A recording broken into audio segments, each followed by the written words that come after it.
What's up, guys? Jesse, Melissa here with Adventure Endeavor. We are in our office, bedroom, space that is used for everything. Today, we are going to talk about things that we do not do as RVers. It's just kind of a long list. We're going to go through them one by one. There's a lot of things we do not do. Yes.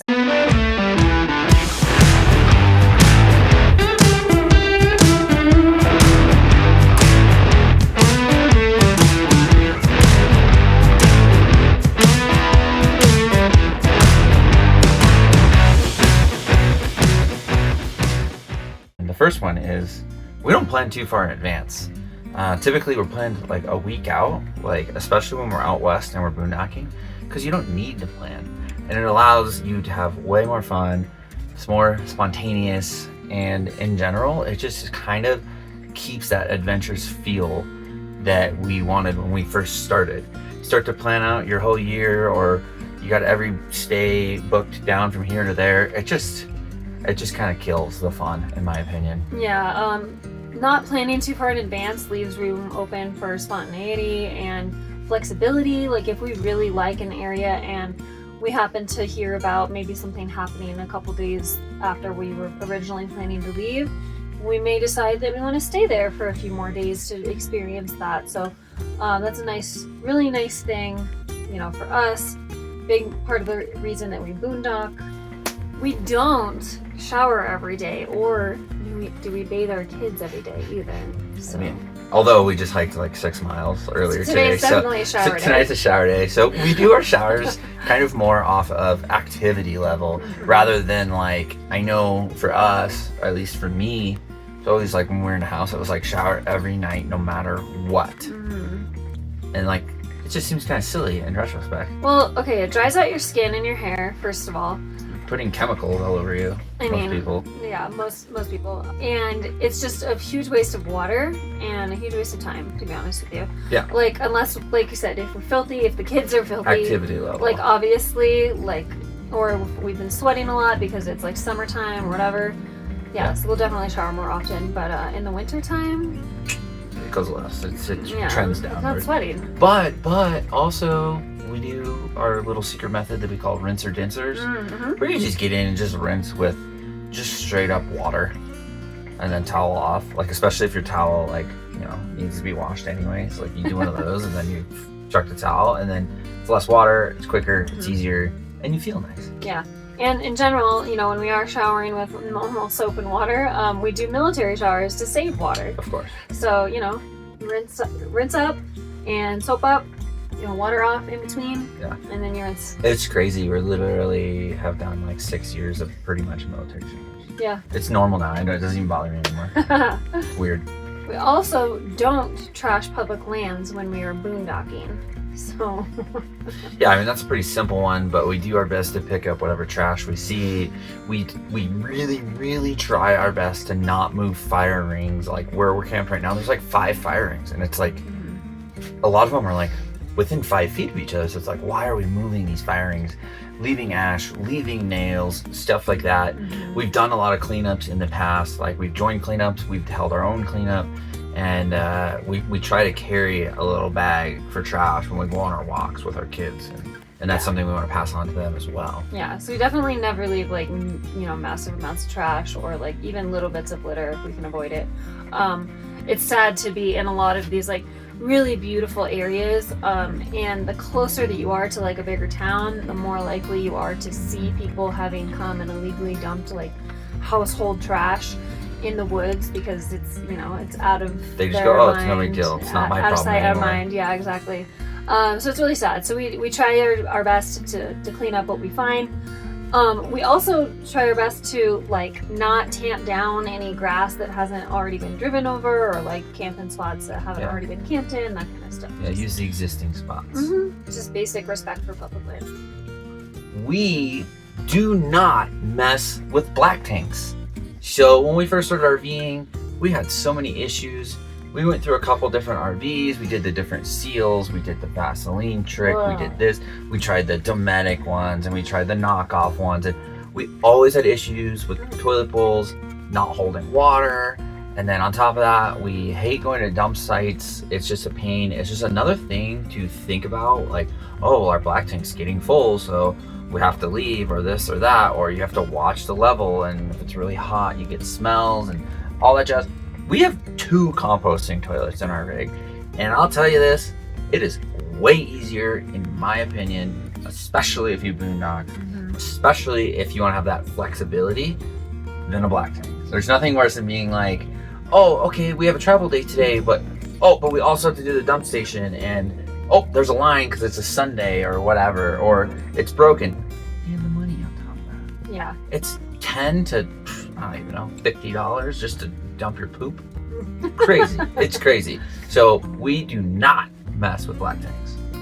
We also do not drive at night. Yeah, we do our best to avoid it.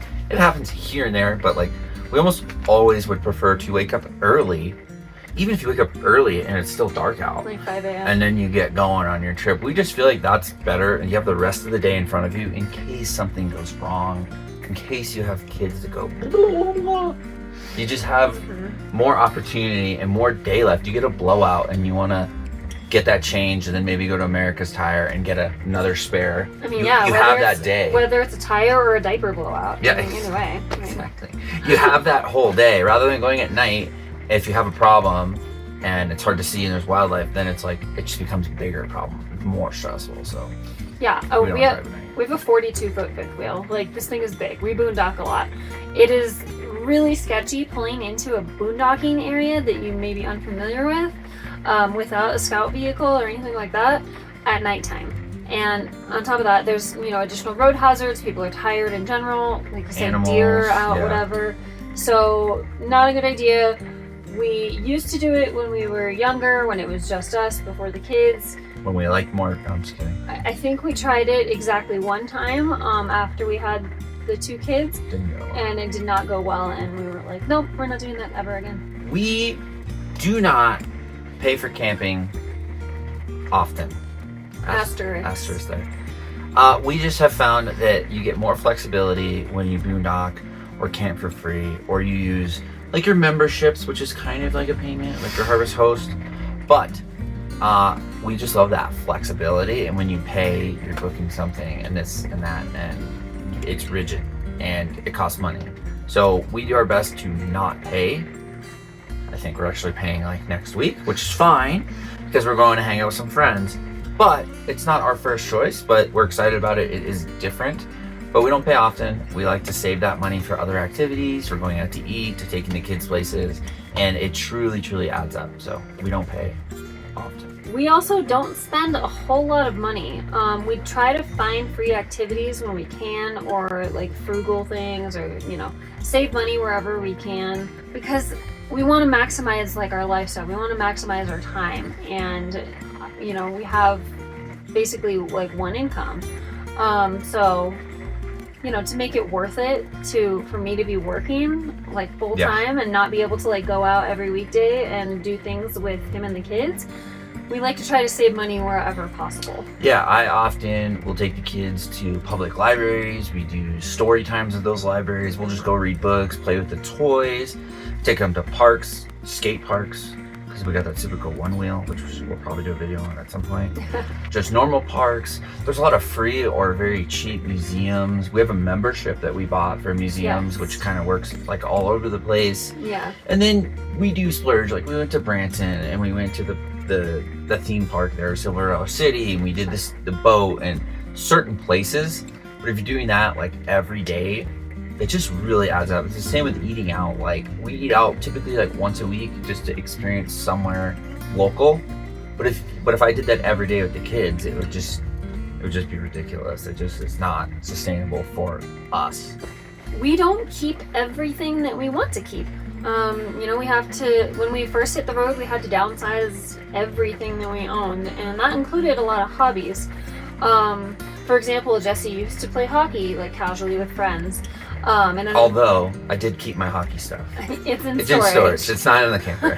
But we haven't traveled with it because it's way too much. It's a giant duffel bag with sticks and kind of doesn't really make sense. So downsizing hobbies and things like that. Like I used to play soccer, and like I don't do that anymore in like adult leg kind of thing. So we definitely like consolidated the amount of stuff that we own, because you can only carry so much in an RV, you know, there's a weight capacity that you have to factor in.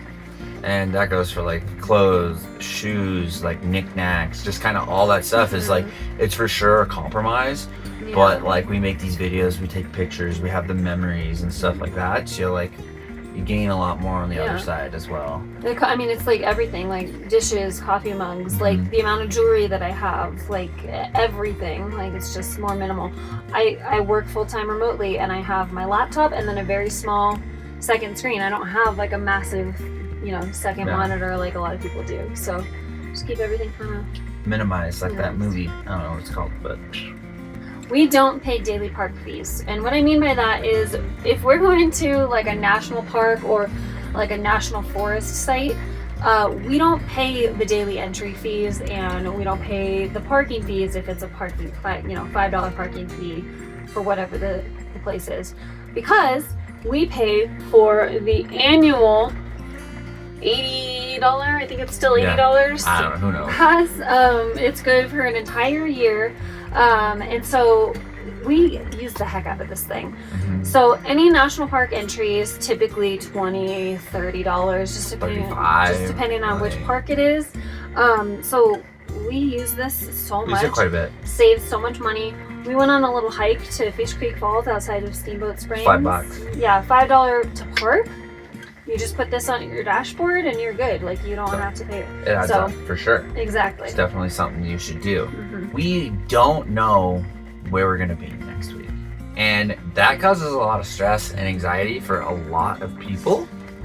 But it's almost normal for us. It's kind of like freeing. Honestly. I freaking love it. And that was one thing that I really struggled with when we were over in the eastern part of the country, is you got to be planned out to some extent, or else you're not going to have anywhere to stay, or you're in a Walmart or a Cracker Barrel, which is okay here and there. Yeah. But out west, you can boondock, and there's boondocking everywhere, and you can literally just be like, you can spin that map and be like, go here. So yeah, we don't know where we'll be next week. Like literally, we don't know. Yeah. We also, last but not least, we don't take life for granted. We know firsthand how short life can be and how quickly things can change. So we really try to just savor every moment and enjoy life while we're living it. And that's why we're RVing, why we've been RVing for 6 years, 6.5 years now. Crazy, with 2 kids now. Because started with 0. Yeah, because tomorrow is never promised.